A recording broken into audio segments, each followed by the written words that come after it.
boys and girls, ladies and gentlemen, how are you doing, guys? Hope you're all doing fantastic and you're feeling fabulous, and I hope you're missing me, because I know I am missable. Anyway, guys, how are you doing? It's me, your girl, Frozy Fire Baby, the pride of Africa, connecting the world online, darling. And guess what? It's story time. Oh my god, I don't know whether this video will be lagging, but when I'm recording, I'm already lagging. Oh my god, I don't know what is going on. So, scratch that. So guys, it's story time, and after this point, if you have not subscribed, make sure you subscribe, share, like, comment, invite your family, and join this squad. So guys, it's story time, of course. I have to tell you a story. So guys, today I've realized that I've told you so many stories about my childhood, and I've not told you any story about me being an adult or me adulting. So today, I'm like, I don't know this feeling, so I'm gonna share a story with you guys about how I spent a night at the police station. No, I did not break the law. I did not commit any crime. But wow, it happened. So it happened. And it was fun. It was interesting. But at that time, I was really, really scared. So it was not fun at that time. But today, as I was sitting down thinking what story should I share, I realized that I learned a lot from that night. So I'm going to share it with you. So, and don't forget, this show is sponsored by tap water, from my Sky Plus. Make sure to subscribe to me so that I can connect you with my sponsors. Thank you.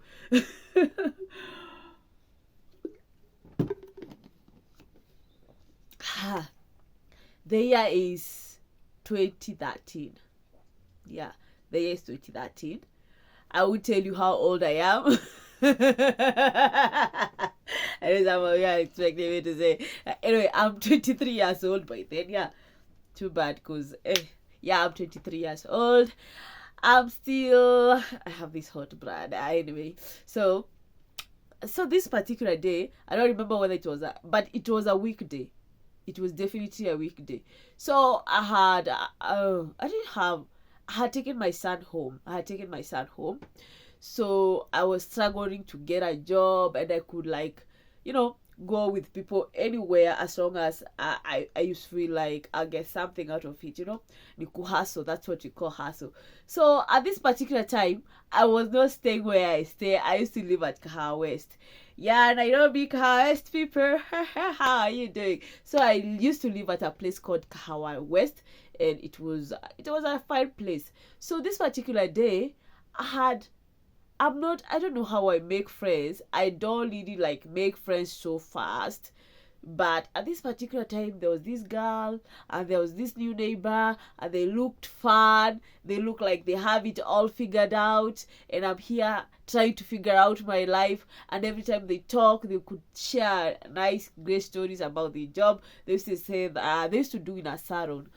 So I asked them, and they used to tell me, if you come to our salon and then Bomoa, to Bomoa is to take, not the Bomoa, like to remove braids from somebody's head, you can be paid. If you do if you do 10 heads, you have 500. And I'm like, damn, that's good money. By the end of the month, I have 15K. So I said, okay. So this particular day, they told me we go to town. We were looking for this particular hair. And because I was home, and then there's this thing when you go out, you don't know what will come out of it. But this particular day, so we went to town, we went to all the shop, and it was around 3 p.m. Anyway, I didn't have my kid with me, so I was okay. I was flamboyant. I had high heels on, and a tight trouser, baby. I was looking like 10 over 10 minus nothing.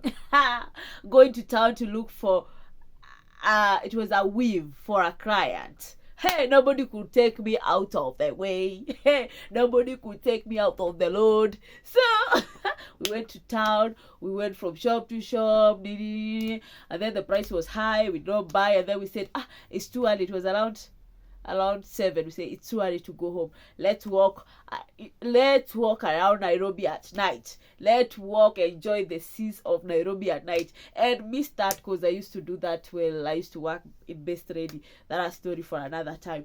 So we were walking Nairobi, looking at Nairobi nightlife, enjoying, looking at people eating chicken, and I'm like in my head, God give me money, I'll be eating these chickens. So remember, guys, I'll tell you, Saitani nekehe. The devil is a liar. I always tell you, Saitani nekehe. The devil is always a liar. So it was around 2. It was around 8. Sorry, I'm saying it mother tongue. It was around 8 p.m. And then we are here at Tratema Road. And when we were walking at Tratema Road, I was like watching out so that I don't meet my dad. Yeah. So near the Latema, there's Latema toilets around there, and then there's a kachum. So we said, it's getting late, let's go home. I only had 50 shillings, and I put them inside my bra. Hey, Team Bra! Bra Banks, where are you? Bra Banks power, where are you? So I had put my money here in my bra. I had a red bra. And it had like a pocket here. So like a 50 shillings, I had put it here because my friends were paying for the fare. So this was for the emergency. If there's an emergency, I have my backup 50 shillings. Front, backward. Front, backward. No. Front, backward. I had nothing. Yeah, so when we were beating that corner, like we were taking that corner, and then it was not that. I don't know why they were not.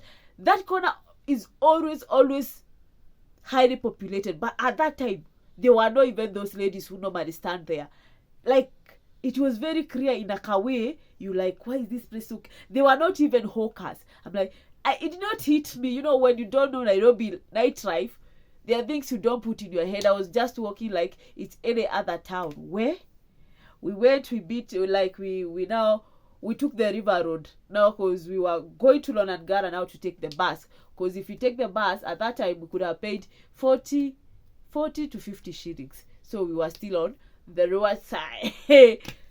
And then, I'm here with, and I had what I had on my head was those back to school lines. And even now, guys, you can see my face still looks like a baby's face. Now you can imagine. Right now I have some to meet, but then I did not have any meat. I look like a school girl. Hey, when we beat that corner, there was this slender guy. He did not have uniform. He had a gray trouser, I'll never forget, and a white shirt, and he was coming to me, and I'm like, look at this Baba, why is he coming to me? So I wanted to learn. He's like, learn and let's see how far you can go. I looked at him like, and then when I looked where he was coming for, there was the Samaria. Was it Samaria? Their car, their kanjo. There was a van. The municipal council van. And then they arrested us. He told me, like, if I learn, I'll be put the cuffs. So me and my friends, at that time, we were 3 of us. There was Frozy, there's Nyambura, and there's Sharon. We were arrested. For what? For going to get her bus home. They arrested us. Hey, me, I was shaking. I've never ever been arrested. I've been arrested, but they did not put any cuffs on me. Any one of us, we were put inside that car. So they started moving around Nairobi. Arresting people and arresting them. It was now 10 p.m. They were arresting you and arresting you. They unarrest you, but they will not unarrest you for nothing. You have to pay 500 Kenya shillings for them to unarrest you. Remember, I only have 50 shillings. If I give them my 50 shillings, they unarrest me. I'm in the CBD. How am I going to go home? I tried to call my cousin. The first person I called is my cousin, but then we used to be like so close. We used to talk to each other like almost every day. My cousin from Nairobi, hey Gideon, what's up? You remember that day? So I called my cousin Gideon. I'm like, hey Kuzo, I'm in a jam. Like, can you save me with 500 shillings? Like, I just paid some bills. I could not call my dad. I was a bit scared, and then I was like, they will just let us go because we have not committed any crime. Where? Let me tell you guys. So, my friend Nyambura, I told you we were 3 girls. My friend Nyambura, she had some money in her phone. So, there were some people who were coming at the van. If they know you, now these are people who work at night. The night workers. If they know you, they'll pay for you. Or if some of them were men, if they feel they want you, if you work at that sector of the business, they'll pay for you, and then you get out of the matatu, and then they'll take you to a club or wherever you want to go. And so this girl, she said she doesn't do that job. We don't do that job. So she was asked, do you have money? Yes, I have money, but it is in my phone. Okay, tell us your PIN number. You see that M-Pesa, the M-Pesa here, it is open. We go and withdraw the money for you, and then we can pay and take you out. She was like, okay, here is my phone, here is the PIN. And that's my friend.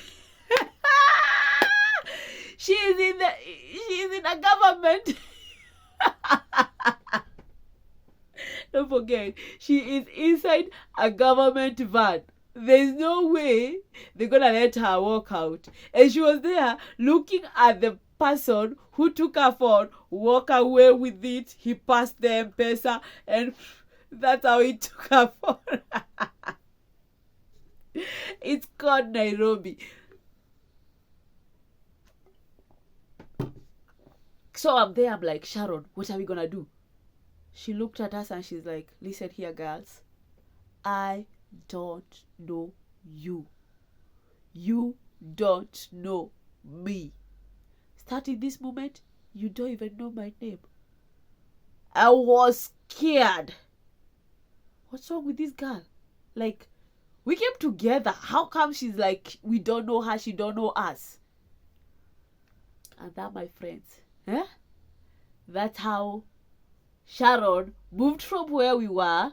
I went to the front side of the van and sat next to one of the officers. I won't mention his name, and he's very notorious. That's why I'm scared.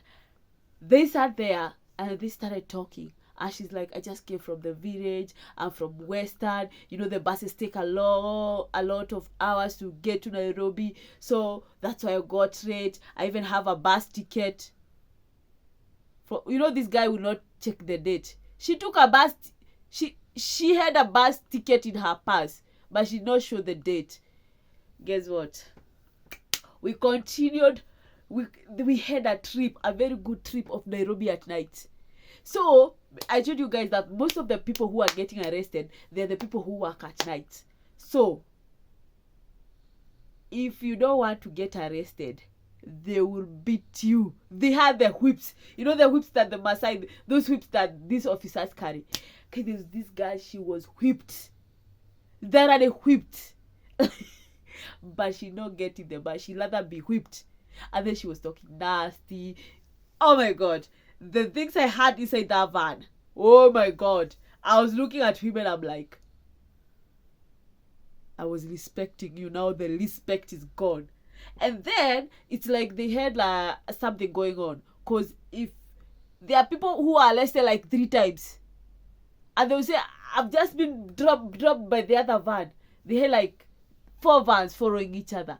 You pay inside this van, they drop you. The other one come and pick you. So it was crazy. It was one hell of a crazy night. And they took us to Central Police. It is in Nairobi. Central Police at 3 a.m. And guess what, guys? The charges were drunkard, loitering, prostitution, and making noise. Really? Up to this day, I don't like talking about this story because that was something I never expected. So you had to give out your belongings, take out one shoe, leave your belt. Now we are the reception. They have very good reception. Take out the money you have. I did not take my 50 shillings from my breast. No, I was going to sleep with my 50 shillings. Never. It has to stay there and keep me warm. So we got to the reception. I gave one shoe, one high heel. I was limping. I gave out my belt and my ID. Yeah, I had my ID. I gave out my ID. And they opened the first door. And they normally do boom. You feel, you shiver. I entered that door. First step, second step, boom, it closed. I felt I lost freedom. Then there were a lot of men, even on the veranda. They were like, hey, they were like clapping, they were happy. And then they opened the cell for women. And you're like, Ingena ukubabusu.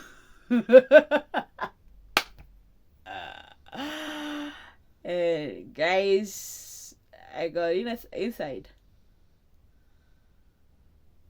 It was another story. So make sure to watch part 2 as I explain to you what happened inside the cell, because it was crazy. If you watched up to this point, subscribe, share, like, comment, and join this family. Bye bye. Love you.